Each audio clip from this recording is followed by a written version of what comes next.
नमस्कार, बहुत स्वागत है आप सभी का। आप देख रहे हैं पहाड़ प्रभात। मैं हूं आपके साथ जया मिश्रा। बुलेटिन की शुरुआत करेंगे अहम जानकारी के साथ। देहरादून में आज 11 बजे धामी कैबिनेट की अहम बैठक होने जा रही है। जी हां, इसमें कई अहम फैसले हो सकते हैं, जैसा कि जानकारी अब तक सामने आ रही है। सूत्रों के हवाले से खबर की धामी कैबिनेट में महिला आरक्षण से जुड़ा प्रस्ताव पास हो सकता है। इसके अलावा कैबिनेट की बैठक में कई महत्वपूर्ण मसले रखे जा सकते हैं, जिसमें कर्मचारियों के बोनस और भत्ते को लेकर भी असली कैबिनेट में आने की उम्मीद है और जो प्रस्ताव है वो कैबिनेट में आने की उम्मीद है। सूत्रों के मुताबिक उत्तराखंड में समाज कल्याण विभाग के अंतर्गत अनुसूचित जाति के लिए अटल आवास योजना और अब प्रधानमंत्री आवास योजना ग्रामीण की तर्ज पर संचालित की जाएगी, जिसके लिए प्रस्ताव तैयार करने के निर्देश अधिकारियों को दिए गए हैं।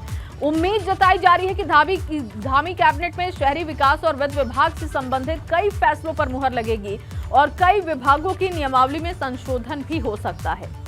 तो आज की बैठक बहुत अहम है। कई अहम प्रस्ताव लाए जा सकते हैं, इसमें कई अहम प्रस्ताव जो कि पास हो सकते हैं। Ajit Singh Rathi bureau chief phone line पर हमारे साथ जुड़ चुके हैं। अजीत जी, आज कैबिनेट की मीटिंग है, कौन कौन से अहम प्रस्ताव हैं जिन पर चर्चा होगी? कौन से ऐसे प्रस्ताव जो आज कैबिनेट से पास हो सकते हैं? ये देखिए, जैसा कि अनुमान लगाया जा रहा है, जिस तरह का शासन से इनपुट मिल रहा है, जो पब्लिक सर्विस कमीशन की नौकरियों में राज्य सरकार ने राज्य की मूल निवास वाली महिलाओं को जो 30% क्षैतिज आरक्षण दिया था, तो उसको लेकर प्रेजेंटल आरक्षण था, तो उसको लेकर के हाईकोर्ट ने पिछले दिनों एक फैसला लिया था। उसका कहना यह था कि लोक सेवा आयोग में आप अपनी मर्जी से किसी तरह का आरक्षण नहीं छोड़ सकते, तो लिहाजा हाईकोर्ट ने उसको रद्द कर दिया था, निरस्त कर दिया था। उसके बाद एक नई सूची बनाकर जारी करे ताकि दूसरे अभ्यर्थियों के साथ अन्याय न हो। तो चूंकि राज्य के लोगों से, राज्य की महिलाओं से जुड़ा हुआ मामला है, तो उम्मीद ये है कि आज कैबिनेट बैठक में सबसे बड़ा फैसला ये सकता है जो हाईकोर्ट ने क्षैतिज आरक्षण खत्म करने का जो फैसला लिया था, उसके खिलाफ राज्य सरकार अध्यादेश पास की है। और दूसरा जो है, एक फैसला राजस्व पुलिस का भी हो सकता है, क्योंकि पिछले दिनों मुख्य अजय जी, आपकी आवाज साफ नहीं आ पा रही है। बहुत शुक्रिया आपका जुड़ने के लिए, तमाम जानकारी के लिए। और इस वक्त मेरे सहयोगी विनोद भी लाइव जुड़ चुके हैं। चलिए सीधे उन्हीं का रुख करेंगे, क्योंकि आज कैबिनेट की मीटिंग होने वाली है। 11 बजे ये मीटिंग बताई जा रही है प्रस्तावित, लेकिन कौन कौन से वो प्रस्ताव हैं जो विनोद आज इस कैबिनेट मीटिंग से पास हो सकते हैं? क्या जानकारी आपके पास?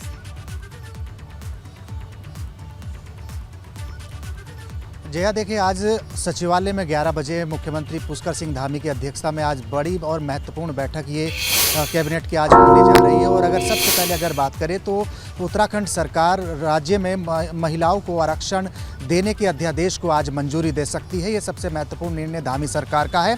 इसको कहीं ना कहीं आज धामी सरकार की मंत्रिमंडल की बैठक में मंजूरी मिल सकती है। और सबसे महत्वपूर्ण अगर बात करें तो जिस तरह से हाल ही में अंकिता हत्याकांड हुआ है और उसके बाद में राजस्व क्षेत्र को रेगुलर पुलिस के हाथों सौंपने की तैयारी यहाँ पर देखने को मिल रही है, तो ये जरूर ये भी एक निर्णय धामी सरकार के आज कैबिनेट बैठक में हो सकता है कि राजस्व क्षेत्र को रेगुलर पुलिस के हाथों सौंपने को भी मंजूरी दे दी जा सकती है। और इसके साथ साथ कर्मचारियों के भत्ते और दिवाली बोनस को मंजूरी दी जा सकती है। इसके अलावा शहरी विकास हो, वित्त विभाग और कई विभागों की ऐसी नियमावली है जिनमें संशोधन हो सकता है। 11 बजे ये बैठक शुरू होगी और तमाम कैबिनेट मंत्रिमंडल के सभी सदस्य इसमें शामिल होंगे और कई महत्वपूर्ण निर्णय होंगे। और सबसे महत्वपूर्ण अगर बात करें तो उत्तराखंड में सरकारी नौकरियों में महिलाओं के आरक्षण का बड़ा मुद्दा है। और इसके अलावा राजस्व क्षेत्र को खत्म करके रेगुलर पुलिस के हाथों सौंपने की तैयारी के मामले पर भी निर्णय हो सकता है। और कर्मचारियों के भत्ते हों या फिर दिवाली का बोनस हो, तमाम ऐसे महत्वपूर्ण निर्णयों पर आज धामी सरकार अपनी मोहर लगाने जा रही है। 11 बजे ये बैठक सचिवालय में शुरू होगी और उसके बाद ही आखिरकार कौन कौन से महत्वपूर्ण फैसलों पर धामी सरकार की महत्वपूर्ण आज निर्णय होते हैं, इसका इंतजार जरूर होगा। लेकिन महिलाओं को सरकारी नौकरियों में आरक्षण की बात हो, राजस्व क्षेत्र खत्म करके रेगुलर पुलिस को सौंपने की तैयारी हो, ये तमाम महत्वपूर्ण जया निर्णय है जिन पर आज धामी सरकार मंथन करके निर्णय कर सकती है। जी, बहुत शुक्रिया विनोद, तमाम जानकारी के लिए, तमाम अपडेट के लिए। आगे बढ़ते हैं और प्रधानमंत्री नरेंद्र मोदी की बात करते हैं। प्रधानमंत्री नरेंद्र मोदी छोटी दिवाली यानी कि 23 अक्टूबर को केदारनाथ धाम के दर्शन करने के लिए पहुंच सकते हैं। ये बड़ी जानकारी मिल रही है। कार्यक्रम के मुताबिक प्रधानमंत्री 23 अक्टूबर को केदारनाथ के दर्शन करेंगे और इसके साथ ही वो धाम में मास्टर प्लान के तहत चल रहे कार्यों का भी जायजा लेंगे। अभी हाल ही में मोदी ने वीडियो कॉन्फ्रेंसिंग के माध्यम से केदारनाथ में जो काम हो रहे हैं उसकी समीक्षा की थी और पीएम मोदी केदार के दर्शन के बाद बद्रीनाथ के दर्शन कर सकते हैं। इसके साथ ही पीएम मोदी का सीमांत इलाकों में सेना के जवानों से मुलाकात का भी कार्यक्रम है। दरअसल प्रधानमंत्री नरेंद्र मोदी का केदारनाथ से बहुत ही खास लगाव है। वो कई बार केदारनाथ धाम आ चुके हैं। यहां चल रहे पुनर्निर्माण कार्यों की मॉनिटरिंग खुद प्रधानमंत्री मोदी करते हैं। पिछले दिनों ड्रोन के जरिए उन्होंने पीएमओ से निर्माण कार्यों की समीक्षा की थी। साथ ही आपको ये भी बताया कि इस साल केदारनाथ के जो कपाट हैं वो 27 अक्टूबर को और बद्रीनाथ के कपाट 19 नवंबर को बंद होने जा रहे हैं। उससे पहले प्रधानमंत्री नरेंद्र मोदी वहां पहुंचेंगे और भगवान के दर्शन करेंगे। तो केदारनाथ धाम पहुंच सकते हैं प्रधानमंत्री मोदी, इस बात की जानकारी है। सेना के जवानों के साथ वो मुलाकात भी कर सकते हैं, बद्रीनाथ के दर्शन करेंगे।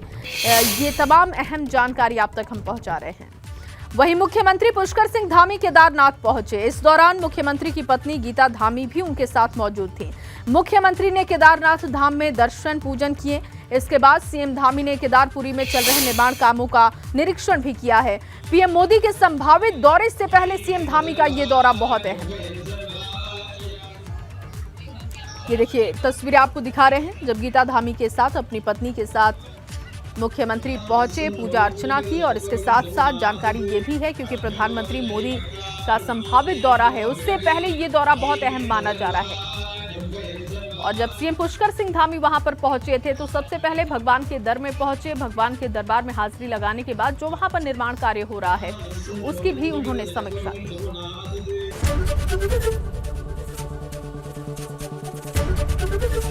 एबीपी गंगा, खबर आपकी, जुबान आपकी।